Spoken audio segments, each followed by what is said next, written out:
Pessoal, vamos falar da violência e da segurança pública no Brasil. Um tema que, conforme aí o período do ano, conforme o que nós temos de informações, estudos relativos a isso, ele costuma cair mais em prova ou menos em prova. Então, galera, venham aqui para a tela. Olha só, violência e segurança pública. Nós temos alguns estudos, alguns sistemas de informações que trazem informações sobre o tema da violência e da segurança pública no Brasil. E alguns deles, quando essas publicações anuais elas são feitas, são lançadas, isso ganha um maior destaque, uma maior projeção na mídia, e aí é um período em que nós acabamos tendo questões sobre o tema da violência e da segurança pública no Brasil. Vejam só, nos últimos anos, uma publicação que se tornou bastante conhecida, o Anuário Brasileiro de Segurança Pública, editado pelo Fórum Brasileiro de Segurança Pública. O último anuário ele foi publicado em 2019 com dados relativos ao ano de 2018. Então o próximo vai ser em 2020 com dados relativos ao ano de 2019. Outra publicação é o Atlas da Violência, do Instituto de Pesquisa Econômica Aplicada, o IPEA, que é uma instituição do governo federal. O problema aqui do Atlas da Violência é que ele tem uma defasagem de 2 anos. Por exemplo, em 2020, ele vai trazer informações, análises sobre a violência no Brasil relativas ao ano de 2018. Então, era algo assim até que não era adequado, essa defasagem na análise aí dos dados, porque a violência ela tem ocorrido aí todo dia. Bom, e nós tivemos algum tempo atrás um projeto iniciado pelo G1, um site aí das organizações Globo, em parceria com o Núcleo de Estudos da Violência da Universidade de São Paulo e do próprio Fórum Brasileiro de Segurança Pública, que vocês encontram no próprio site do G1, que é o Monitor da Violência. Então, o Monitor da Violência ele começou a trazer dados bastante atuais.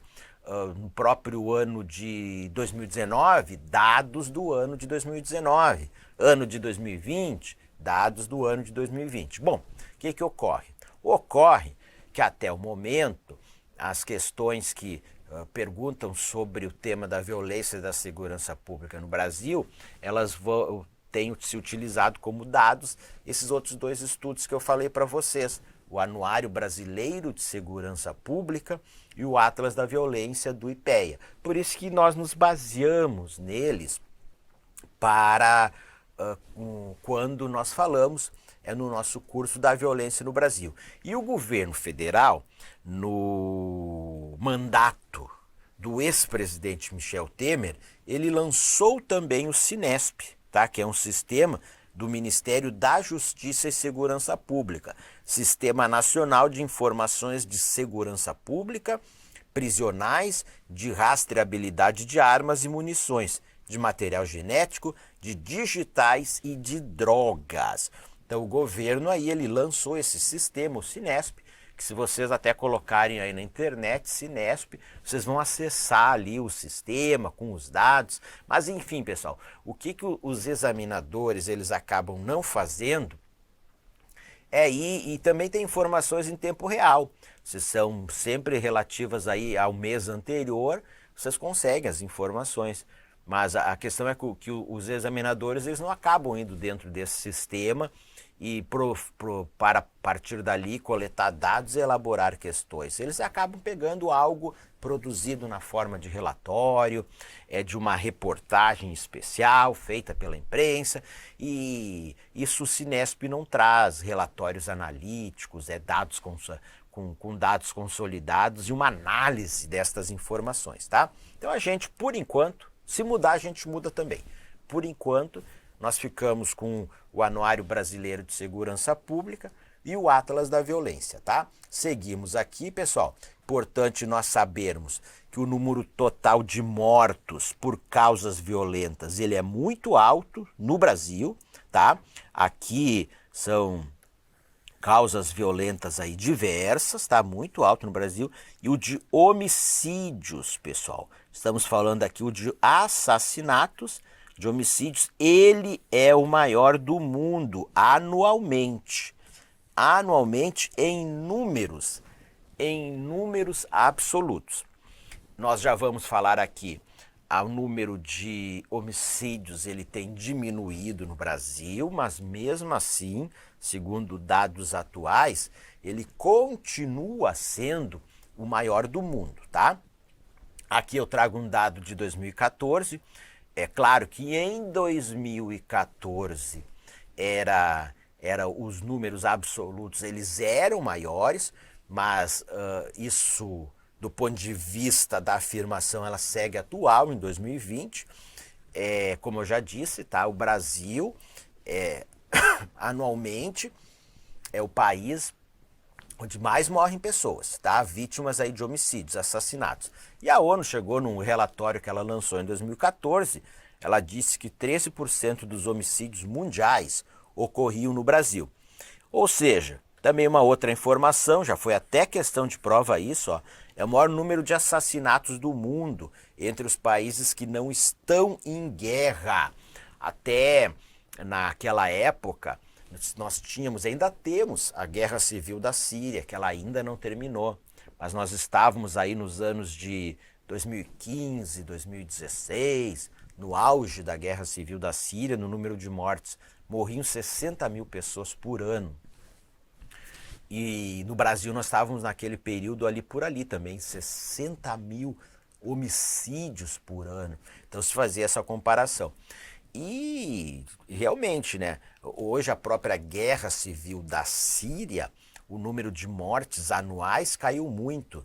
Nós podemos até dizer que se nós pegarmos os países onde nós temos guerra, ali no Iêmen, na própria Síria, na África, se nós fizermos um balanço, podemos até encontrar informação de que morrem mais pessoas vítimas de homicídios no Brasil do que qualquer país do mundo aí em que esteja ocorrendo uma guerra, um conflito armado. Bom, adiante aqui, pessoal. Aqui, ó, dados do Anuário Brasileiro de Segurança Pública, do Fórum Brasileiro de Segurança Pública, do relatório de 2019. O relatório de 2020 ainda não foi publicado. Então vejam, o que esse relatório ele trouxe? Uma diminuição do número de mortes violentas e intencionais em 2018, em relação a 2017. 2018 foi 57.341 e em 2017 foi 64.021, tá? Então aqui, ó, a gente botou esse termo mortes violentas e intencionais, é o que aparece na imprensa, são os assassinatos, tá, pessoal? Homicídios, os assassinatos aí, tá? Vejam vocês que nós tivemos uma diminuição. Foi uma queda de 11%, quando o número é comparado ao de 2017. E em 2019, nós tivemos a continuidade da queda. Então o Brasil, ele vinha num patamar muito alto de homicídios, todo ano, muito alto. Ele vinha num crescendo já há muitos anos, há algumas décadas. E aí, num determinado momento, se estabilizou num patamar muito alto. 60, 62, 58, 59, chegou a 64 mil. E aí cai. Cai de 2000, em 2018, cai em relação a 2017. Em 2019, nós tivemos queda, tá? O próprio monitor da violência do G1 mostra isto. E o Cinesp, do Ministério da Justiça e Segurança Pública também. Se vier uma questão de prova falando que a taxa de homicídios caiu em 2019 em relação a 2018, está correta. Então é um segundo ano seguido de queda. Se vier também uma informação dizendo que o número de homicídios de assassinatos caiu em 2019 em relação a 2018, está correta também esta informação. Perfeito, pessoal? Então vamos adiante aqui, ó. Até olha aqui, ó, são dados do monitor da violência, do G1, dizendo que no ano de 2019 foram 41.635 mortes, que são números inferiores ao de 2019 e ao de 2018, tá?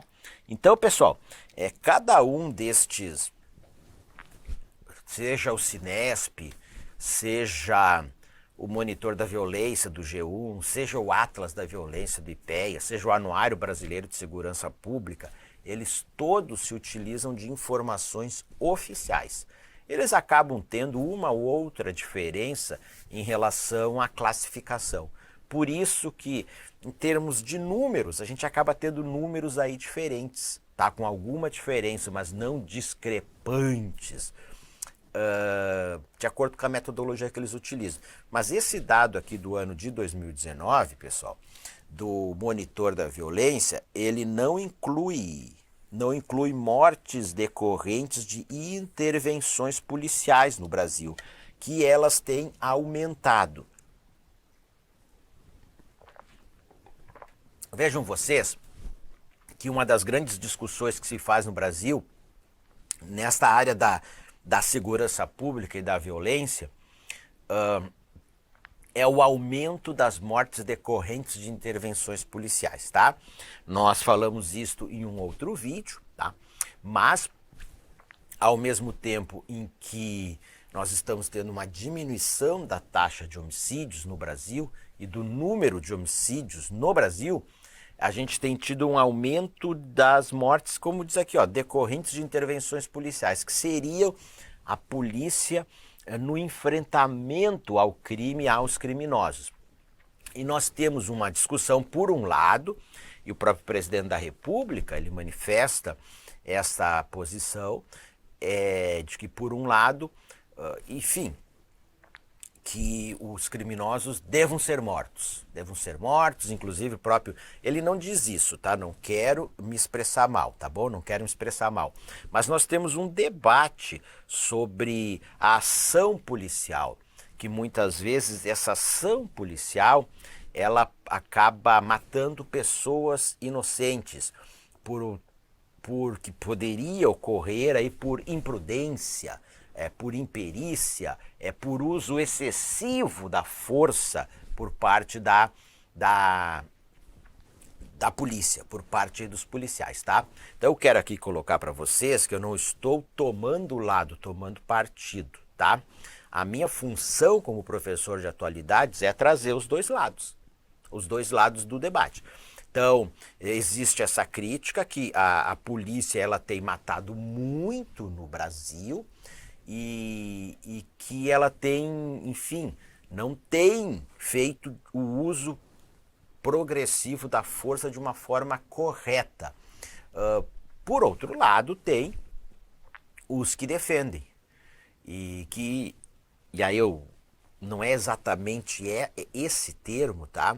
Mas que, enfim, bandido tem que ser morto, tá? Não é exatamente este termo aí. Sou muito cuidadoso com isso, mas vocês que acompanham esse debate sabem disso.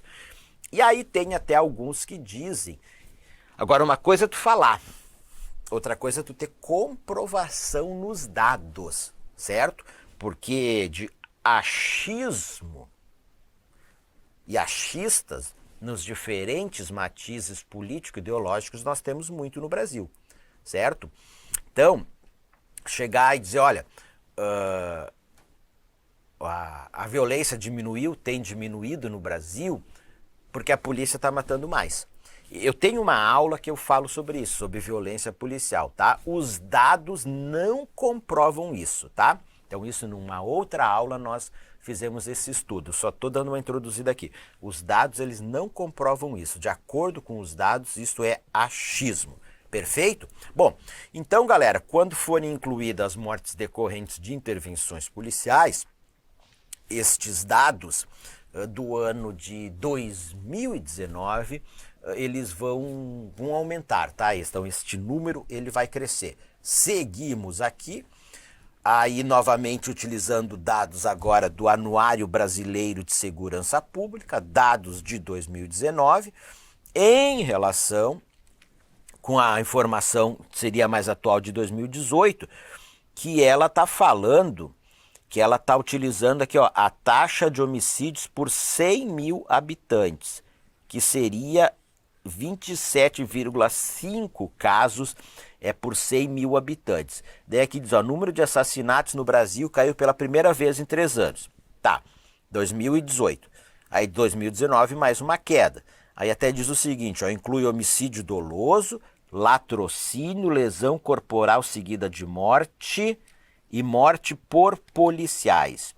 Eu acabo falando tudo como homicídio, como assassinatos, mas ali, ó, tecnicamente nós temos no direito penal, na justiça criminal, nós temos ali tipificações diferentes para homicídio doloso, latrocínio, lesão corporal seguida de morte, mortes decorrentes de intervenção policial.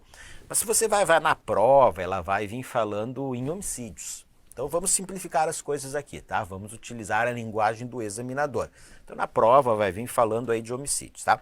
Então essa taxa, e aí se utiliza um indicador, pessoal, um indicador que é mundialmente aceito para fazer esta aferição, é a taxa de homicídios por 100 mil habitantes, que é um indicador criado pela ONU.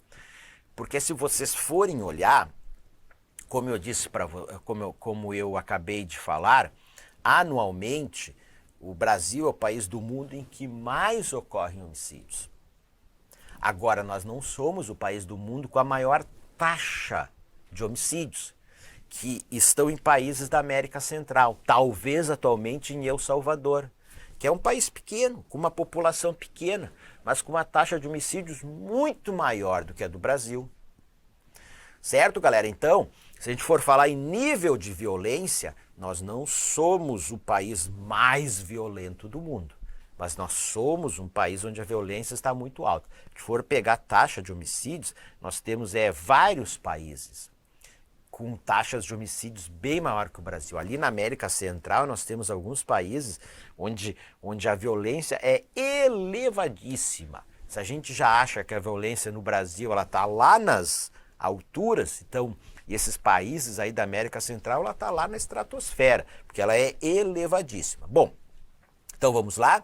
A taxa de homicídios de 2018 foi de 27,5, menor do que a de 2017, que foi de 30,8. Mas a Organização Mundial da Saúde, uma agência do sistema ONU, que ela diz que qualquer taxa acima de 10 homicídios por 100 mil habitantes ao ano é considerada uma situação de violência epidêmica. E nós temos, nossa taxa de homicídios ela é maior, acabei de mostrar para vocês aqui. Então, não é nem exagero dizer que nós temos uma epidemia de violência no Brasil. E se nós formos pegar os estados brasileiros, talvez, a gente vai ver na sequência da aula aí, mas talvez somente aí o estado de São Paulo venha a ter uma taxa próxima a 10 homicídios por 100 mil habitantes ou inferior. Todos os outros nós temos uma taxa superior a isso.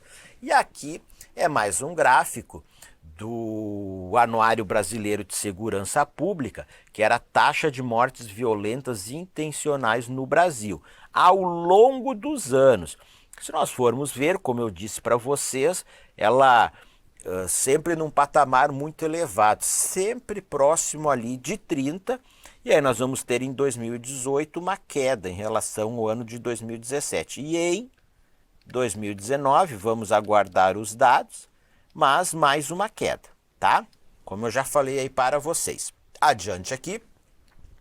E aí vocês vejam que estas taxas elas são discrepantes. Elas são discrepantes. Então nós temos estados com uma violência muito elevada e outros com uma violência menor. e estados que há alguns anos já vêm demonstrando uma queda nas taxas. Olha aqui, ó, São Paulo.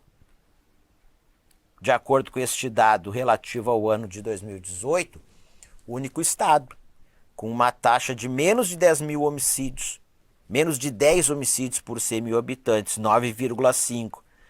Outros estados com as menores taxas, Santa Catarina, Minas Gerais e o Distrito Federal. Maiores taxas, vejam aqui, ó, Roraima é mais de 6 vezes maior que a de São Paulo. Roraima, Amapá, Rio Grande do Norte e Pará. Então, o que nós vimos no Brasil ao longo dos últimos anos? Um grande crescimento da violência nas regiões Nordeste e Norte. Primeiro no Nordeste, depois no Norte. Então, o que nós temos aqui, pessoal?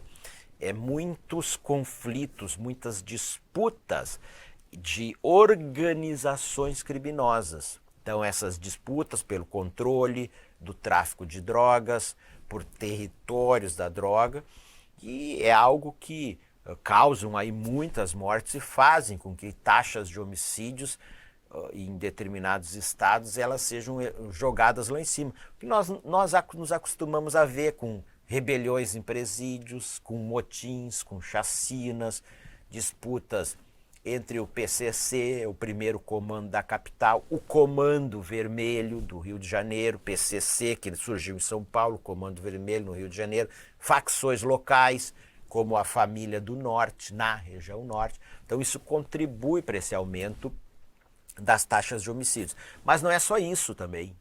Não é só isso, galera. Homicídios decorrentes de assaltos, enfim, mortes mesmo de pessoas. Nós temos assim de uma certa forma, nós temos uma cultura de violência no nosso país aí, tá? Seguimos aqui, adiante. Quem quiser depois se deter, pode parar o slide, dar uma olhada. Aqui nós temos as taxas de homicídios por estado no Brasil. E aí, se nós formos olhar, o estado aqui, ó, em 2018, o estado de Roraima, essa taxa cresceu em relação ao ano de 2017. Também no Amapá, também cresceu em relação ao ano aí de 2017.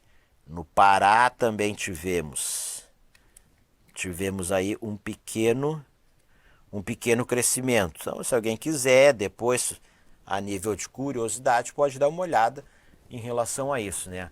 Taxas de 2018 e do ano de 2017. Mas, enfim, regiões onde a violência cresceu no Brasil. Nordeste, ela estava estourando muito no Nordeste. Agora ela está estourando muito na região Norte, tá? Nordeste e região Norte. Adiante aqui, pessoal. E do que as pessoas mais morrem no Brasil, galera? Armas de fogo.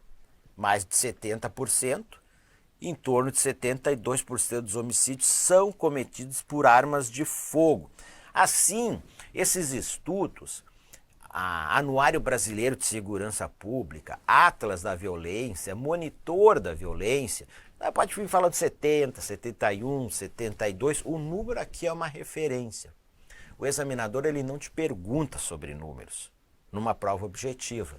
Lá numa prova discursiva você pode até usar o dado, aí cita a fonte, você pode falar em torno de, cerca de, tá? Se não souber número, não souber o dado, mas o que eles vêm mostrando aí? Que, claro, né, grande parte dos homicídios são cometidos por armas de fogo. Depois nós temos lá a arma branca e outras formas aí até muito bárbaras de homicídios no Brasil. Adiante, outro debate que é feito no Brasil em relação à violência, aos homicídios, é entre negros e não negros, em que a violência ela é muito maior na população negra e em relação à população não negra. O que seriam os negros? Seriam os pretos e os pardos. Então o IBGE tem essa classificação. Negros são os pretos e os pardos. E os pardos, pessoal, são os mestiços. Cruzamento, branco com negro, branco com índio, negro com amarelo, enfim. A população brasileira, ela é uma população muito miscigenada. E o que esses dados, ao longo dos anos, eles vêm trazendo, esses relatórios, essas informações sobre violência no Brasil? Que a taxa de homicídio ela cresceu muito entre os negros e nós tivemos uma queda ou um pequeno crescimento da taxa de homicídios entre os não negros, que inclusive estaria caindo entre não negros e crescendo entre negros. E aí isso acaba sempre colocando uma discussão racial no aspecto aí da violência no Brasil e relativo à desigualdade social no Brasil. Vejam aqui um dado do Atlas da Violência de 2019, analisando o período de 2007 a 2017. Ele disse que a taxa de homicídios de negros tinha crescido 33,1% no Brasil e entre não negros apenas 3,3%. Então nós temos que ver aí o próximo Atlas da Violência, 2020, o que ele vai trazer em relação a isso. Também, pessoal, em relação às mulheres negras e não negras, que a taxa de homicídio de mulheres negras é bem maior do que a taxa de homicídios de mulheres não negras. Lembrando que os negros, e aqui vamos arredondar, tá? Compõe aí 53% da população brasileira. Ocorre que mais de 70% dos homicídios no Brasil são de negros. Bom, aí entra-se numa discussão de desigualdade social, de desigualdade racial no Brasil.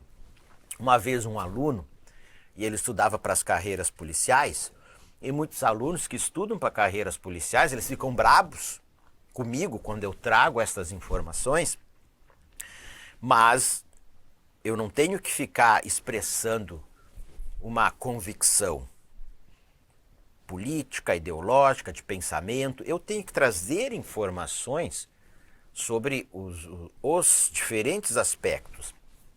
E eu tenho que trazer informações em cima de dados reais, de bases concretas e de análises científicas que são feitas. Mas aí uma vez um aluno me escreveu, é claro, me criticando, e disse, olha, morrem mais negros no Brasil, professor, não porque tem desigualdade social no Brasil, porque tem desigualdade racial, morre porque eles são os que mais cometem crimes. É um fato, eles são os que mais cometem crimes. Mas por que eles são os que mais cometem crimes? Aí nós temos que nos basear em estudos, informações que o examinador também utiliza para a elaboração das questões de prova. E aí é o que se fala desta histórica desigualdade racial no Brasil, dessa histórica desigualdade social. Vem lá do período da nossa colonização, que os negros foram escravizados, uma desigualdade que nós ainda não superamos, que eles estão numa condição, muitos deles, de maior vulnerabilidade social, que é um dos fatores que levam, não falei o único, tá? Um dos fatores que levam aí as pessoas a caírem na criminalidade. Perfeito? Seguimos aqui. Também seguindo, analisando aí o perfil da violência no Brasil, mais da metade de todas as mortes violentas intencionais no Brasil é de jovens. Então, muitos jovens morrem vítimas da violência e grande maioria, 90% dos jovens são do sexo masculino e mais de 70% são negros. E a violência, ela é a principal causa. De que mais morrem jovens no Brasil? Violência, pessoal.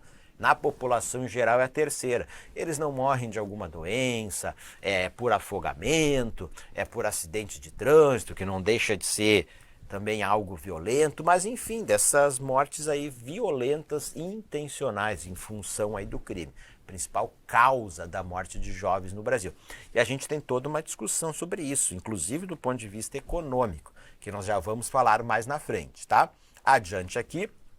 Então, para nós vermos o que seria um perfil da vítima de homicídios, daqueles que são vitimados por mortes violentas intencionais e também daqueles que mais cometem crimes no Brasil. Tá? Então é isso que a gente quer dizer, um perfil. O que é mais comum aqui? Faixa etária, são jovens, pessoal, de 15 a 29 anos, tá? Então galera jovem na criminalidade. Gênero, masculino. Homens, classe social, pobre. Pobre, vem aí da periferia, das cidades brasileiras, a cor da pele negra, preta ou parda e com baixa escolaridade. Baixa escolaridade, até o ensino fundamental incompleto. Analfabeto, ensino fundamental incompleto. Então a gente vê uma galera que acabou, enfim, por um motivo ou outro, não estudando. Caiu aí na criminalidade. Seguimos aqui. Então, o que tem se discutido no Brasil atualmente? 2019, 2020, quais os motivos? Quais os fatores que têm levado à queda da taxa de homicídios no Brasil? E a queda do número de homicídios no Brasil?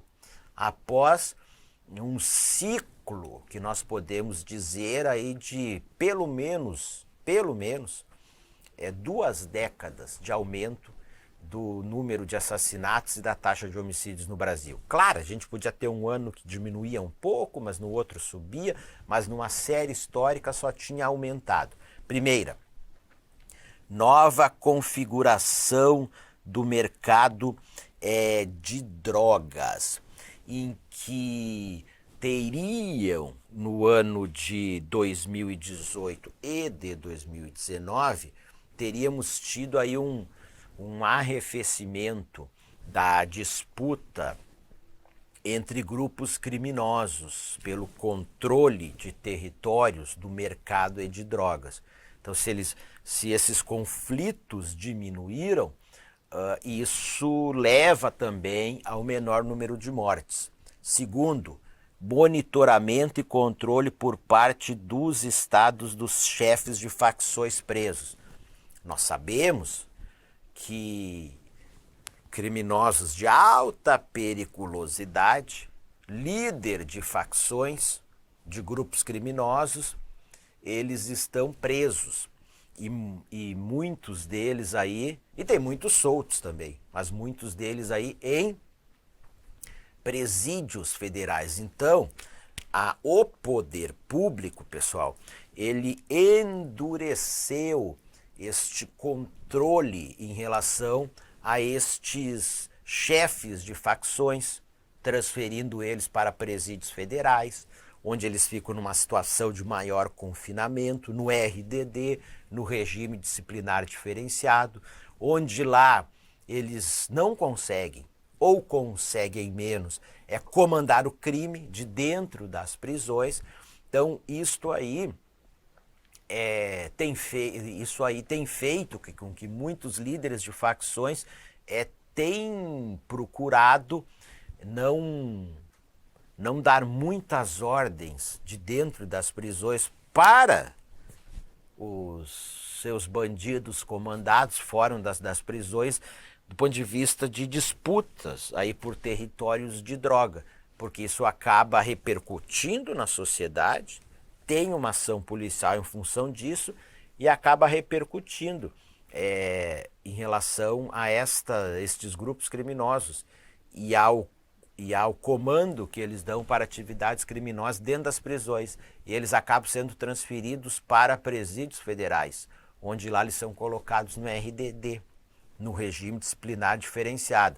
Então eles estão dando ali uma acalmada para, enfim, lá num presídio estadual, eu tenho dentro do presídio mais liberdade do que dentro de um presídio federal. Eu até usei a palavra mais liberdade, mas ele está preso. Está privado da liberdade, mas a gente sabe da realidade dos presídios no Brasil. Falo disso numa outra aula aí do sistema prisional brasileiro. E também, pessoal, não vamos dizer que é só uma ação dos criminosos da criminalidade. Não, não, tá? E aqui eu estou pegando análises, estudos que são feitos. E o que os especialistas dizem muito. E é algo que é positivo, inclusive, que deve ser celebrado. Política pública consistente por parte dos estados. O que eu coloquei aqui por parte dos estados? Bom, primeiro, porque os estudos dizem isso, né? Segundo, porque o grande combate à criminalidade é feito pelos estados. Segurança às polícias, né? Polícia Civil, Polícia Militar, o controle do sistema prisional, está ali sob comando dos estados. Então, que os estados têm tido políticas públicas consistentes para a redução da violência e da criminalidade no Brasil.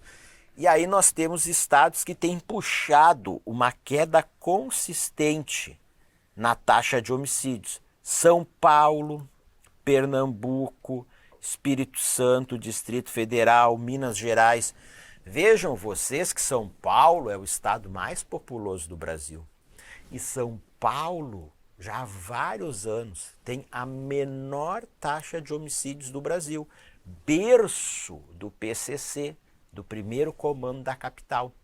A mais poderoso grupo criminoso, organização criminosa no Brasil. Então vejam, mas então, é um estado que tem puxado para baixo as taxas de homicídios do Brasil. Então, galera, alguns estados, e aqui os estudos citam só alguns, a gente não vai dizer que não haja nos outros, tá? Eles têm políticas, até eu transcrevi, ó, políticas baseadas em evidências, com uso intensivo de novas tecnologias, gestão e de análise criminal, controle de armas, integração entre as polícias, ações focalizadas nos territórios e públicos mais vulneráveis, em especial adolescentes e jovens.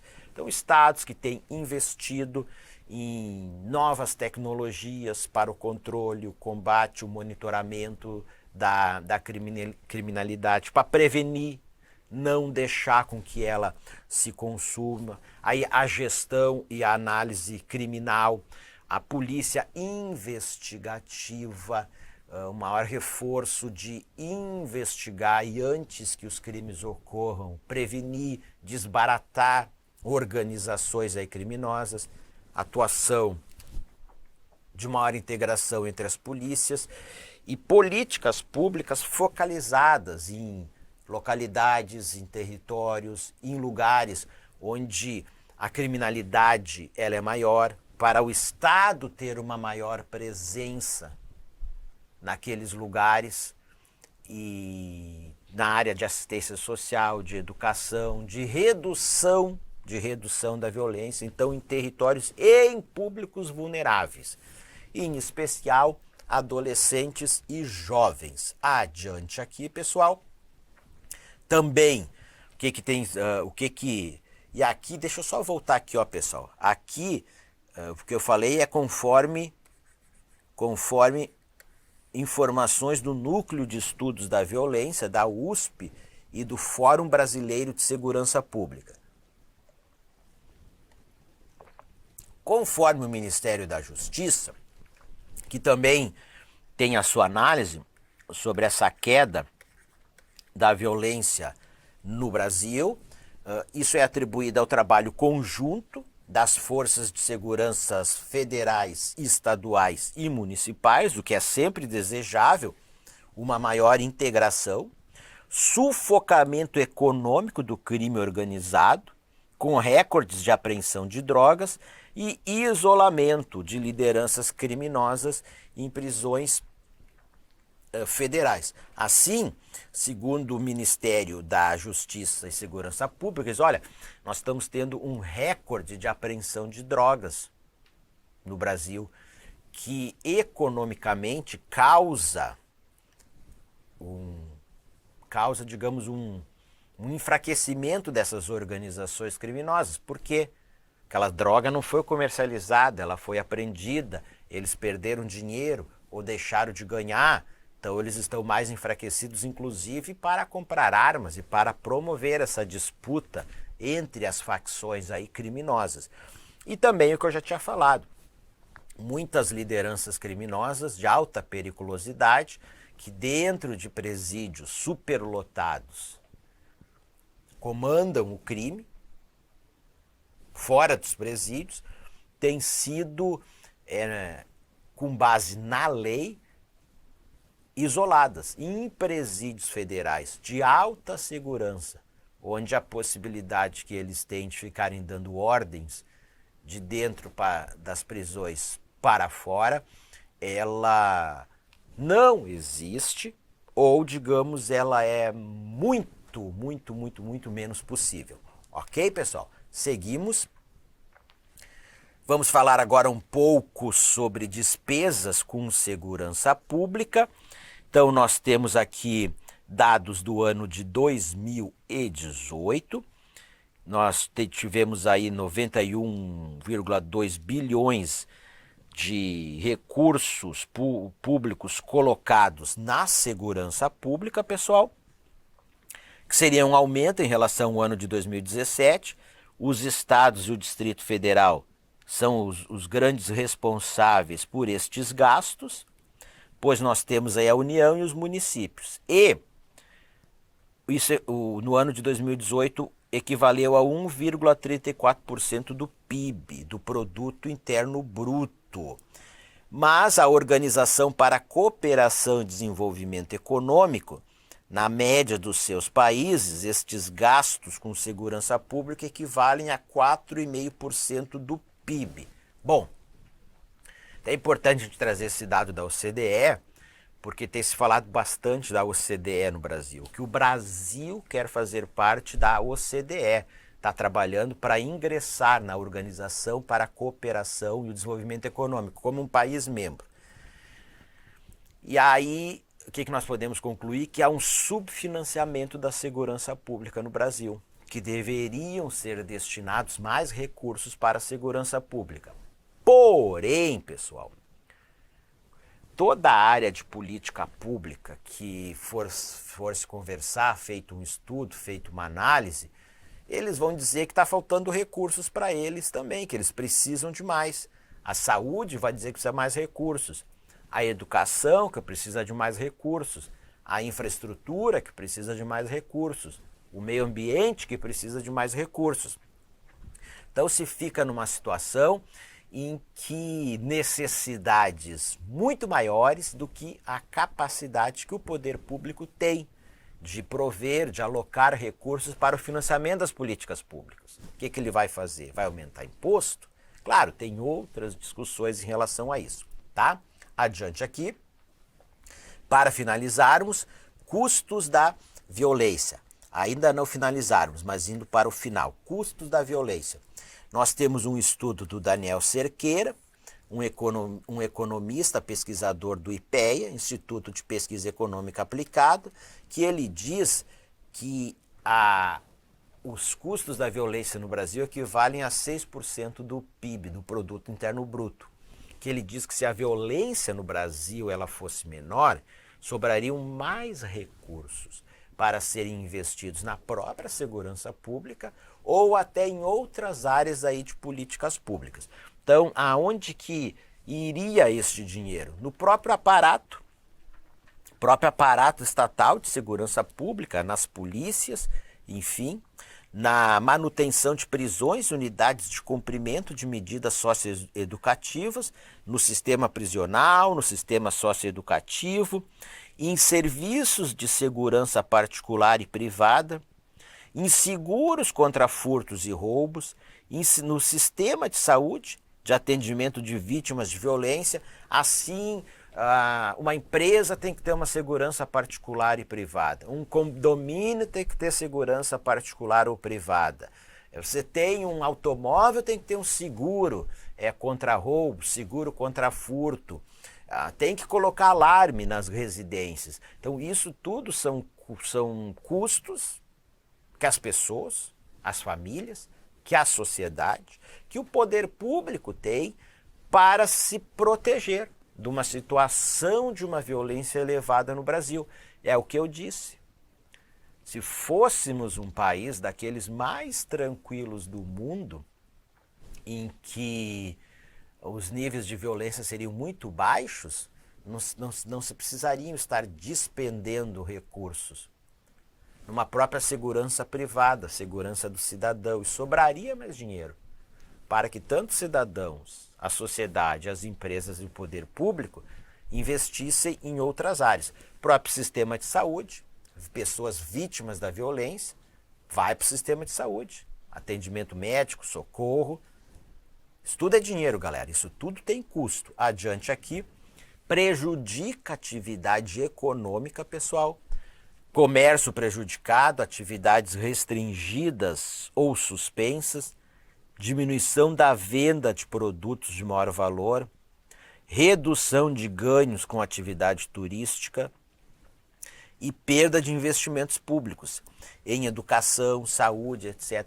Assim, naqueles momentos de alta violência no Rio de Janeiro, quantos já disseram, não vou para o Rio de Janeiro porque é muito violento. Então, pessoal, isso acaba prejudicando municípios turísticos. Aqui eu usei o exemplo do Rio de Janeiro, que a atividade turística tem menos ganhos. Muitas pessoas deixam de utilizar produtos de maior valor. Vou andar aí na rua com um relógio, com um celular de maior valor, com um óculos poderoso, vão me roubar. Então é o comércio que prejudica. E em zonas de muita criminalidade também, o comércio acaba fechando mais cedo, restringindo o que vai comercializar. Tem lá as milícias que ficam aí cobrando uma mensalidade aí todo mês do comércio para dar proteção, mas no fim acaba sendo uma extorsão. Então a atividade econômica também é prejudicada com isso. E o próprio poder público, que investiu em saúde, porque a pessoa ela nasceu, está lá no meio do crime, foi vitimada aí pela criminalidade, ela nasceu num hospital público, ali teve dinheiro. Alguma coisa muitos estudaram, então o poder público também colocou ali recursos nisso aí. Então são investimentos públicos que se perderam, principalmente em relação aos jovens, que eles iriam viver ainda muitos e muitos anos, muitas décadas. Claro, seguiriam estudando, mas em um determinado momento eles já entram no mercado de trabalho. E aí passam a trabalhar, passam a produzir, a gerar riqueza, a pagar impostos para o poder público, gerar riqueza para a sociedade. Então, investimentos públicos se perderam. Claro, pessoal, que aqui nós estamos falando em custos econômicos da violência. Tranquilo? Isto pode ser estudado, pode ser aferido, como nesse estudo do Daniel Cerqueira do IPEA. Evidentemente que tem um custo que não se paga, que é a perda de vidas, principalmente para os entes queridos, os familiares. Então, não é sobre isso que nós estamos analisando, estamos falando de custos econômicos. Bom, para a gente fechar aqui, causas da violência e da criminalidade no Brasil. Então, muitos estudos que procurando demonstrar por que a violência ela é muito elevada aí no Brasil. Urbanização acelerada e inchaço das periferias, incapacidade do Estado, poder público no provimento adequado de direitos, exclusão e desigualdade social, a ação dos traficantes de drogas ilícitas, crime organizado, juventude em risco social e facilidade de acesso a armas mortíferas. Vamos fazer uma análise aqui. A urbanização brasileira, ela foi uma urbanização rápida, uma urbanização acelerada, sem o devido planejamento. Cidades cresceram, cidades explodiram em um ambiente também de desigualdade social. Então isso fez com que as periferias das grandes cidades elas ficassem lá inchadas, com carência de serviços públicos, com carência de habitação, com habitação precária, com transporte precário, sem saneamento, com problema de saneamento, sem posto de saúde, sem uma escola adequada, faltando inclusive moradia, morando em barraco as famílias, sem emprego, subemprego, ou seja, um terreno aí fértil para a proliferação da criminalidade. E aí também tem essa incapacidade do Estado no provimento adequado de direitos para os brasileiros, de saúde, de educação, de moradia, a própria segurança pública, que é um direito, enfim, direitos sociais que estão inscritos na Constituição brasileira. Então, a desigualdade social, a exclusão social também, principalmente que tu tem uma grande concentração de renda no Brasil, onde uma parcela muito, mas muito pequena da população fica com uma parte significativa da renda produzida, gerada no Brasil, e uma parcela expressiva da população tem muito pouca renda, ganha muito pouco, enfim, está lá com uma sub-renda. Então essa desigualdade social, que também é um fator que contribui para que pessoas caiam na criminalidade. E nós temos essas pessoas vulneráveis, essa juventude em risco social, que é onde mais gente vai entrando ali na criminalidade. O pai está separado da mãe, tem violência doméstica, o pai bate na mãe, famílias separadas, estão lá, a mãe com filhos pequenos, mora na favela, no barraco, tem que sair para trabalhar, as crianças ficam sozinhas, ficam com parente, então acabam ficando numa situação de vulnerabilidade social, criadas aí meio sozinhas na vida, já sofrem também violência ali na localidade onde moram, acabam sendo recrutadas, aí, captadas aí pelo crime organizado. A ação, né, do crime organizado, esses traficantes de drogas ilícitas, como eu falei para vocês, na própria atividade aí do tráfico ilícito de drogas, né, da disputa por territórios da droga, e facilidade de acesso a armas mortíferas. O que a gente verificou?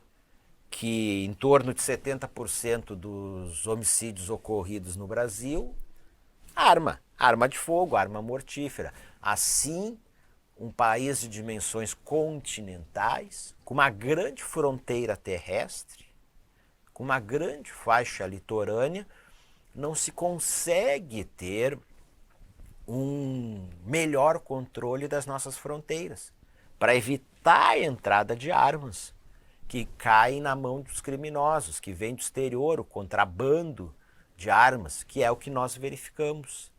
Na imprensa mostra esses bandidos, esses criminosos com armas de grosso calibre. Eles acessam essas armas, elas chegam até eles, seja por dentro do próprio Brasil ou vindas aí do exterior. Tranquilo, pessoal? Fechamos. Soluções. Então, o que os especialistas falam? Soluções para que o Brasil venha a ser um país onde o índice ou os índices de violência eles fiquem em patamares muito baixos. Bastante difícil nós falarmos de índice zero de violência. Alguma violência teremos. Mesmo os países com índices mais baixos de violência, eles acabam tendo violência. Então, quais seriam soluções para uma queda drástica da violência da criminalidade no Brasil? Investimento em políticas preventivas de cidadania e segurança pública, redução das desigualdades sociais, disseminação de uma cultura de paz. Aquilo que eu já falei, o poder público investir em políticas públicas, e tem feito, nós temos muitos exemplos disso no Brasil, que eles deveriam ser bem maiores, se expandirem, se generalizarem no Brasil. Políticas preventivas de cidadania, educação de qualidade,